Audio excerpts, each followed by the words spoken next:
To trade or not to trade? That is the question when it comes to the Utah Jazz star and mainstay Lauri Markkanen. The man has put on a clinic since coming to Salt Lake City, and honestly, it hasn't been close to his production from other years when he was with the Bulls and previously with the Cleveland Cavaliers. He's blossomed into a current number one, but seems like on a championship contender, he would be an ideal number 2 or number 3 option that can provide you with elite shooting touch without having to touch the ball for a significant period of time of an offensive possession to provide that offsetting balance. Defensively, he does have a couple issues, but his length and overall surprising athleticism allows for him to be above average when he really wants to. And in the perfect scheme, I could see him being an extreme plus on that side of the ball. Today, we're going to be talking about what his numbers are looking like from this past season and what potential trade targets the Jazz could be seeing in this offseason in exchange for him if they decide to deal him. With that being said, it's your boy Ray Hoops. Thanks for tuning in this video. Go ahead and smash that like button, subscribe, and turn on post notifications if you're into NBA basketball or if you're a fan of Lauri Markkanen. Let's go ahead and get into it.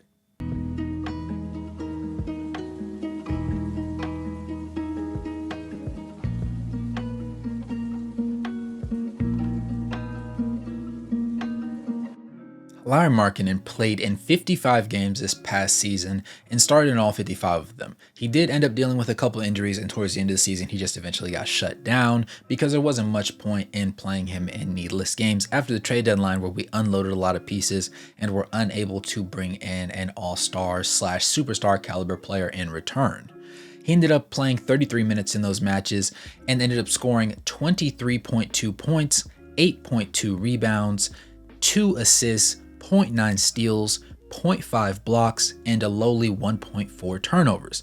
He also managed to shoot 48% from the field and 39.9% from beyond the arc, while also putting up 89.9% from the free throw line and sporting a true shooting percentage of 63.1%.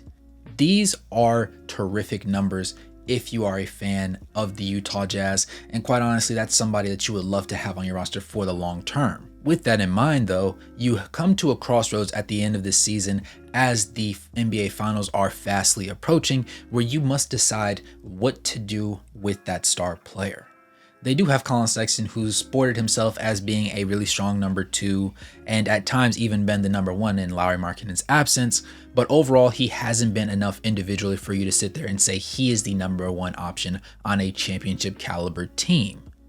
With that in mind, it puts you in a position to where you have to understand Lauri Markkanen is up for an extension. Do you front load the contract and give yourself the opportunity to be a little bit more lucrative and the opportunities of potentially re-signing other young players that you end up drafting as they start reaching stardom? Or do you see a world where you go ahead and re-sign him but end up shipping him out in exchange for a package of a solid young player or 2 and then 3 to 4 first-round draft picks? The choice is entirely up to you. For myself personally, I lean towards the belief that Lauri Markkanen is a potential building block for this team, and being that he is one of the only all-stars that has been either traded or willingly signed to the Jazz that enjoys being with the Jazz, I think that it's worth keeping him around. He's bought into the culture.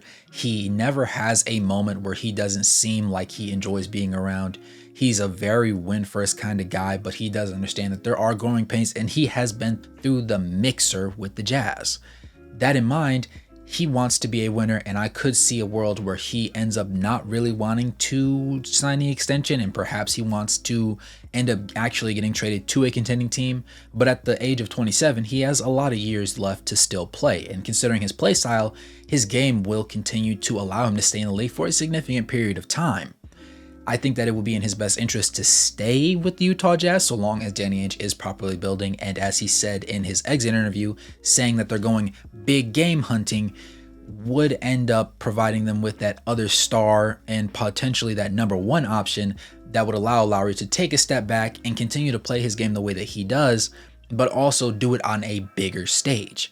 Because Jazz fans don't want to sit here and go from being a bottom 10 team in the league to being a bottom 15 team in the league. You want to have the ability to be a genuine contender. Now, the rebuild process hasn't been nearly as long as somebody say the Pistons or the Magic, or the Hornets, who seem to be just in a perpetual state of failure. So the Utah Jazz fandom have had the opportunity to be good for a very significant period of time before trading away, obviously, Donovan Mitchell and Rudy Gobert. But now they're in a period where they're trying to find themselves once again. And I think that there is a sneaky reason for why you would want to trade Lauri. The ability to have extra cap picks and eventually lure in an even more massive star to your team that isn't really focused on the glitz and glamour that comes with playing for really big market teams is very tantalizing to think of. But at the same time, there's no guarantee of that. And that's the most scary part of it. It's not as though we're talking about the New York Knicks or we're talking about the Lakers or we're talking about the Clippers. They play in cities where there's stuff to do. It attracts stars naturally. So all you have to do is present them with the opportunity to be the number one option, as well as tell them that you're going to build around them and explain to them why they are necessary to the process. And boom, you have a star. The Jazz don't have that luxury.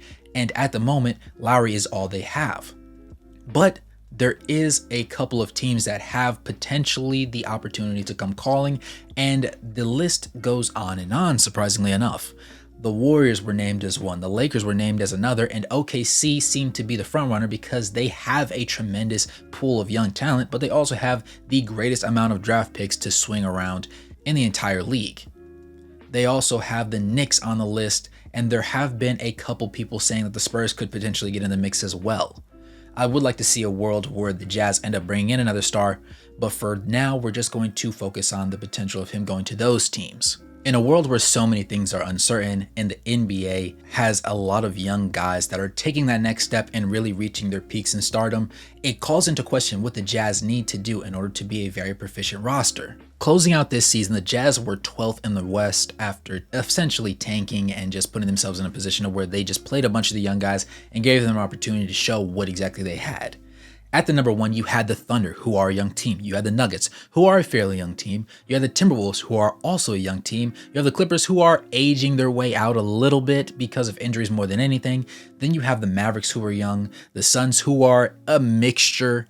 You have the Lakers, and then continuing on down the road, you have the Pelicans, the Kings, and the Warriors, who are all in the mix. And then you have the Rockets, who are roughly the same tier as the Jazz. Beneath them, you had the Grizzlies, the Spurs, and the Trailblazers. The only teams beneath them that will likely stay there next year is probably the Spurs and the Trailblazers unless something miraculous happens. Now, obviously, Victor Wembanyama is doing great things, but when he does not play for the Spurs look like hot dog water. And if you're the Trailblazers, Scoot Henderson didn't exactly have the greatest rookie year, and they don't necessarily have the proper situations to allow them to be the most successful. As a result, you find yourself in a situation where the Trailblazers are going to be at the bottom and the Spurs will likely be at the bottom, but the Grizzlies, with a healthy Ja Morant back from surgery and rehab, could end up leapfrogging the Jazz as well. So that puts you in a situation where you don't know necessarily what you have. You would love to see a situation where the Jazz end up jumping all the way from 12th up to 6th or 5th. But that's going from 31 games up to 50. And in my original prediction for the season, I had them right there around 500 to at best probably 44 and 38. But after the trade deadline, that completely went through the wall, and effectively it put them in a position to where they just don't have that opportunity. And I find it hard to believe that coming into this next season, unless they do manage to bring in another star, that they will see a drastic increase just with the young players that they have. And if they do end up drafting 3 more rookies to add to the fold, and you have a bunch of guys that are under the age of 20, and that makes up almost half of your entire roster, that just doesn't make very much sense. So we're going to find ourselves in a situation where either the Jazz say, yes, we can get a new guy that's going to help us reach that contention level of status, or Danny Ainge isn't going to like what he sees, which is probably the most likely, and Zanuck will probably agree with him, and then you'll end up selling out Lauri Markkanen, or you could keep him.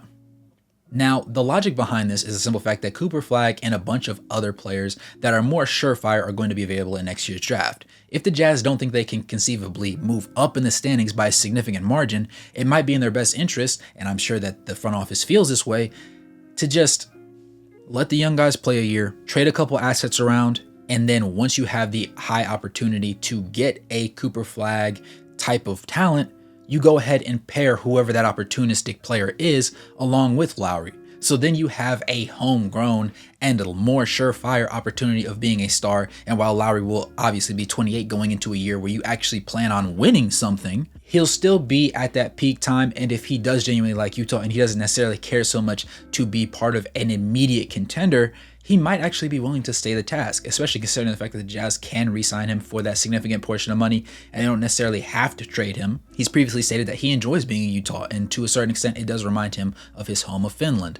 So in that same vein, I could see a world where the Utah Jazz actually don't send him away to any of the teams that I aforementioned and instead decide to just dog it out this year, trade a couple pieces around, let their young guys play, see improvement from Keontae George, Taylor Hendricks, and Bryce Sensabaugh, as well as any of the other young guys that they end up drafting, or seeing if Kenneth Lofton Jr. can end up being something useful for them in the future. And then once next year comes around and they end up in roughly the same spot, no matter how high their pick is in the top 10, go ahead and throw all the assets on the table in favor of getting that young rookie that will end up being the ideal fit next to Lauri Markkanen. Necessarily, could it be Cooper Flagg? Potentially. I myself am not the highest on Cooper Flagg because of some things, and I might do a breakdown video on his game later on, but he's not a bad player and by any stretch of the imagination, and he does present the opportunities and the tools physically for himself to be an elite player in the league for years to come. That being said, you guys let me know what you think in the comments below. I'm always interested to hear you guys' thoughts. Do you guys think that the Utah Jazz should keep Lauri Markkanen, or do you think there's a specific team that they could potentially trade him to? If you think that they should keep him, but you feel in your gut that they're going to trade him, what team would you prefer he gets traded to? And what assets would you expect in the background? Thanks for tuning in this video. It's your boy Wraith Hoos. Make sure to smash that like button, subscribe, and turn on post notifications, and become a member to help support the content. Coming up later on down the road, I will have video breakdowns of what each of those teams that I mentioned before could potentially offer in a trade, and then we'll hear from you guys as to what you prefer in those situations if they do come to pass. Good morning, good evening, and good night, no matter where you're on the globe watching. Thanks for tuning in, and I'll catch you guys in the next one. Peace.